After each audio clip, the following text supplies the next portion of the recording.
Hey fragrance friends and lovers, welcome back. Benjamin here, Centaur Fragrance Gel, helping you smell amazing, find that next beautiful fragrance, and explore the world of scents and perfumes. Welcome to my channel. I review all things scent related. I'm the first person who started saying that. So if you want to smell great, you've come to the right place. Before we jump into the fragrance review today, please make sure to support this channel with the thumbs up and all that good stuff if you do find that I add value and created a good video here today. So you're here for none other than Oud Divin from Robert Piguet. That's what we got here, a beautiful fragrance. I've tested this fragrance thoroughly, and yes, you can test a fragrance thoroughly just off a couple mils. If you do pay attention to the fragrance, and you wear it, and you give it some time, and you get, of course, test it around other people and get some feedback, this fragrance is great. So let's talk about it here today. To me, this is a smooth, sophisticated, dark scent, but there's a lot more to say about it. And off the top, I'm reminded of a smoked grapefruit type of quality. It's got a little bit of freshness, but it's not really transparent, and so it's almost a little bit smoky. And then it goes into this oily direction, almost like violet, and then it transitions into this more of this woody, balsamic kind of element. It's kind of tangy. It kind of goes again with that patchouli and that vetiver territory of some classic men's scents, almost like Davidoff's Zeno. So it's tangy. It's salty, and it's kind of smooth, but it doesn't really rely on amber, and it doesn't really rely on the patchouli. It goes a little bit more woody, which is fascinating. It's a little bit different and a twist and turn on that. Again, it's using that oud in a really unique way. It's called Oud Divin or Divine Oud. I do think that this is far better than something like Oud for Greatness. Oud for Greatness has very little to almost no oud, and this is more of something that you would expect if you went for a dark oud fragrance. Now, this is not an animalic fragrance. I want to tell you that pretty quickly. This is not a scary animalic fragrance. It really has nothing to do with animalic notes. It's really sophisticated. It's really modern. I think a Western nose can appreciate it, but it is a little bit more of a grown-up, almost, again, there's no really a gender to fragrances, but I would say it's a grown-up fragrance that most people would consider more masculine. So it's not very playful, but it is smooth, it's refined, it has some dark woody elements. Is this fragrance going to work for everybody? Honestly, no. If you're a younger guy watching my channel here today, this fragrance might not be for you. It's not for everybody. But for you gents out there, this needs to be definitely considered because it reminds me of some of the best classic men's dark fragrances out there, like Davidoff's Zeno. It's definitely worth trying. So if you like woody fragrances that are dark and sophisticated and tangy and balsamic, this one's certainly worth trying. And it does bring up a little bit of a fragrance memory. I did want to mention that as well. It reminds me a little bit of overcooked, almost burnt gingerbread cookies. Not only are the cookies burnt, but you use too much molasses in the cookies. Use the really dark, heavy, backstrap molasses, and so it's rich and it's almost smoky, and it has a little bit of that bready quality to it. So that comes through. This is not a gourmand fragrance, but I am reminded of that memory of barely, pulling out the gingerbread cookies at the last moment, and they're a little bit burnt because they're just made out of sugar, and they burn so easily. If you've ever made gingerbread or gingerbread cookies, you know what I'm talking about. So anyways, really fascinating fragrance. It really brings that fresh, tangy woodiness, that dark, tangy woodiness to the forefront in a really nice way as far as oud goes without the animalics. And to me, this is the smell I would imagine that oud has when it's first it's real oud. It's not plantation oud, so it has the dark spots in it. If you've ever seen people process it, especially the old-fashioned way with almost machetes when they chop down the tree, they're chopping it, and this is how I would imagine the fresh aroma of the freshly cut into oud to actually smell like. So it's got some of the freshness, but also the dark sap and the oud, the concentrated that dark woody resin inside the wood. This is kind of what it smells like to me. And I would love to see if anybody's familiar with oud who can confirm that's how it smells to me.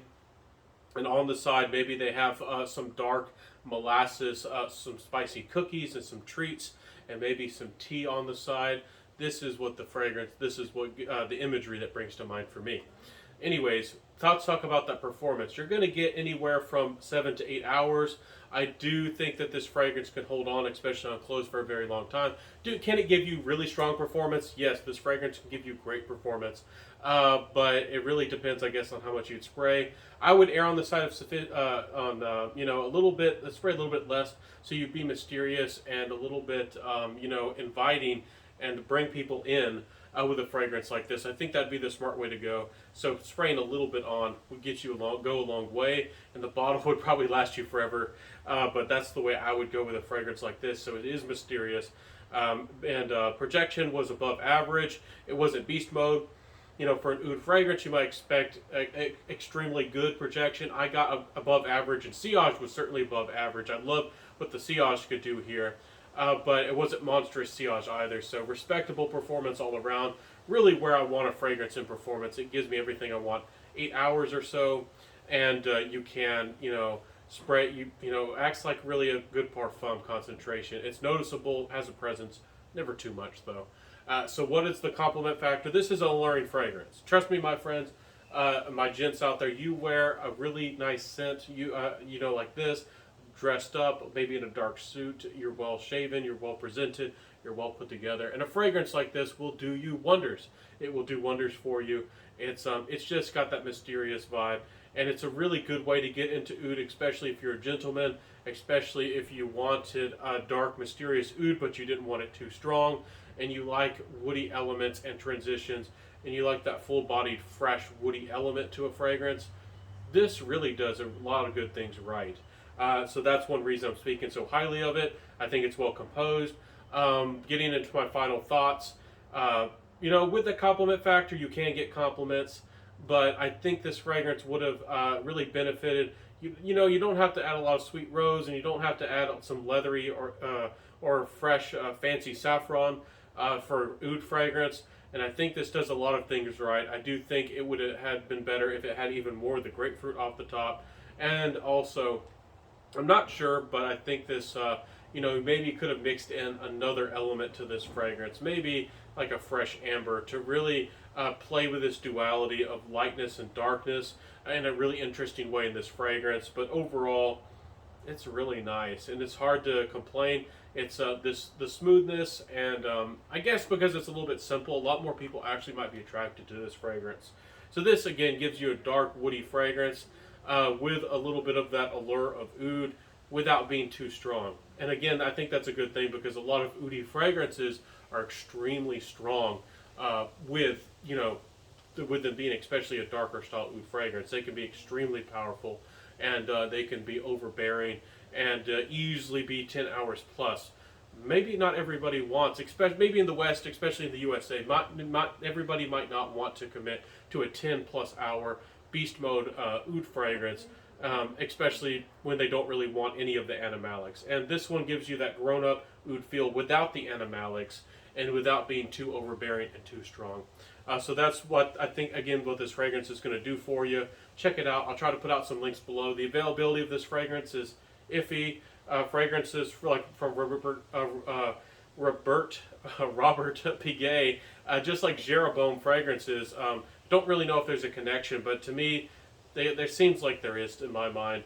The availability of the fragrances on and off. Sometimes you can find them, and sometimes the availability is off, and you can't seem to find them anywhere. So I'll try to find a link down below where you can check it out. Again, let me know if you like my review today, if I did a good job, if I'm adding value to the fragrance community, and I helped you find a beautiful, fresh, new fragrance. Let me know in the conversation down below, in the comment section. Let's make that conversation happen. I'll see you in the next review, everybody. I upload Monday, Wednesdays, and Fridays. I hope that I helped you smell great. I hope that you wear what you love and find those fragrances that you love. And I'll see you in the next fragrance review. Have a beautiful day, my friends. Smell amazing. Have a beautiful day. I'll see you soon. Peace out, and bye.